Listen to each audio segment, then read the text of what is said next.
Hello, thank you for joining me for today's message from the cow pasture. I'm doing my feeding just a little bit early today because the radar does show some precipitation coming. Something is falling right now, although it is pretty light. So the cattle have been,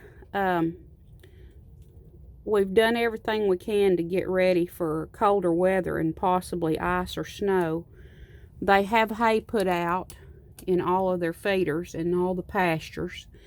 And this calf here, this is one of our hard-cooked candy type molasses tubs. It's a nutritional tub, and these are out, they have access 24 hours a day, so any animal can lick that. And I've put a little extra feed out for them. The rest of the cattle that went into the corral, they are eating their feed. So just trying to get a little bit of extra nutrition into them before evening comes. They do get fed twice a day. The other herd, the ones that come in around the corral, they get fed twice a day also, although all of them don't come up. But the tubs are out for both herds, and then the bulls and the heifers, they all come in, so they get fed twice a day also. So they have their shed here. I have seen them in really bad weather get in that shed. A lot of times they don't, and there are also some woods around that they can get in as well. So there haven't been a whole lot of farm projects this week. Just the usual checking and feeding and doctoring if you have one with a sore foot or needs assistance. So just pretty much usual. We did have a calf born last Sunday, and it's doing fine. And maybe no one will have calf when it's so cold these next few days. So the snow is pretty, and I do like to watch it fall, but I don't like ice or sleet, and it does make it harder on the cattle and harder to check and feed them. So I can't say that I'm excited about snow, but it is pretty, and it is nice to watch it fall. So anyway, that's about all about what's going on with the cattle right now.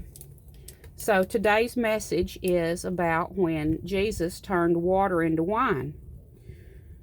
So I don't know how many of you read the newspaper anymore. You know, some newspapers come on a daily basis, and some are only published on paper during the weekend, on Sunday. But my dad reads it on the tablet. He still enjoys reading the newspaper every day. Of course, there's so many other ways to see your news now, from podcasts to television to internet. So you may watch some of those versions of news. So the Bible is like a big newspaper. It gives us reports from moments in history and tells stories about things that happened a long time ago. So in our Bible lesson from today, this is a story from the Gospel of John. It's the 2nd chapter, the 11th verse. So the word gospel actually means good news. So let's imagine that we're reading an article from the Daily Galilean or perhaps the Jerusalem Times. Wow, listen to this headline. Wedding guest turns water into wine. That sounds very interesting. Let's read the rest of the story. On Tuesday, a woman named Mary was in Cana to attend a wedding. A large number of guests, including her son, a man named Jesus, was also attending the wedding. The guests at the wedding were reportedly having a good time until the host ran out of wine. At that point, it seemed the happy celebration might turn into a disaster.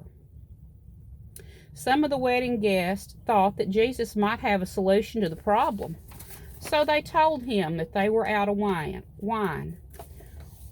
When told about the problem, Jesus seemed unwilling to do anything. But after some encouragement from his mother, he did agree to help. Eyewitnesses said at the wedding that Jesus noticed several large water jars nearby and instructed some servants to fill them with water. After the jars had been filled with water, he told them to dump some of the water out of the jars and take it to the man in charge of serving the wine. When the wine steward tasted the water, he discovered that it had been turned into wine. Wedding guests were amazed at the turn of events and said that the wine was the best they had ever tasted. As a result of this miraculous event, many people follow Jesus everywhere he goes, and many believe that he might even be the long-awaited Messiah. Well, that was a pretty good news story, wasn't it? Do you know what is really great about this story? Just as Jesus performed a miracle by changing water into wine at the celebration more than 2,000 years ago, he's still working miracles in the hearts and lives of people today. And if you let him, he will work a miracle in you.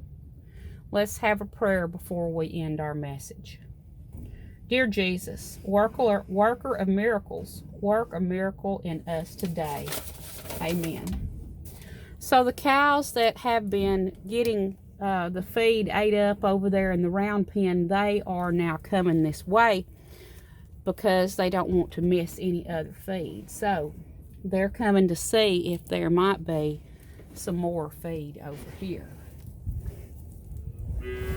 Here we have a little calf wanting to check it out here. This happens to be Lucy's calf.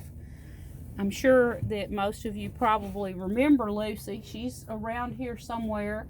She is a calf that we raised that had a difficult birth and had several little accidents along the way.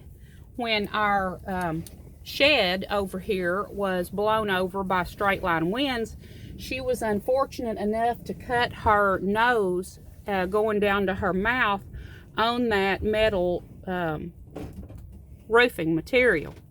So we had Dr. Hughes, our vet, to come up and stitch her up, and you can't really tell by looking now that anything ever happened to her, but anyway, she's a good mama. Over here on the other side, out the window, is Mr. Special, and I'm sure that he would like to have some more feed. He's just looking in the door. Now, I don't know if you've heard me tell the story about Mr. Special before, but he is a smart bull. He comes over here to the other side. So out the left side door we have this handle, and that's what activates the feed to come out of the chute back here on the feed hopper. So Mr. Special comes up here and he puts his head inside the door and he wants to be scratched, but then he pushes down on the handle to release the feed. So I guess you could say that he's decided that that's his self-feeder.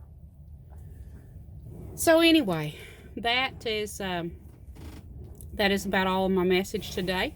Thank you for joining me, and I hope you have a fantastic week. I hope you all stay safe and there are not any accidents or power outages or any of that due to weather conditions. So thank you, and I hope that you will do something nice for someone next week so that they might see Jesus in you. Have a good evening.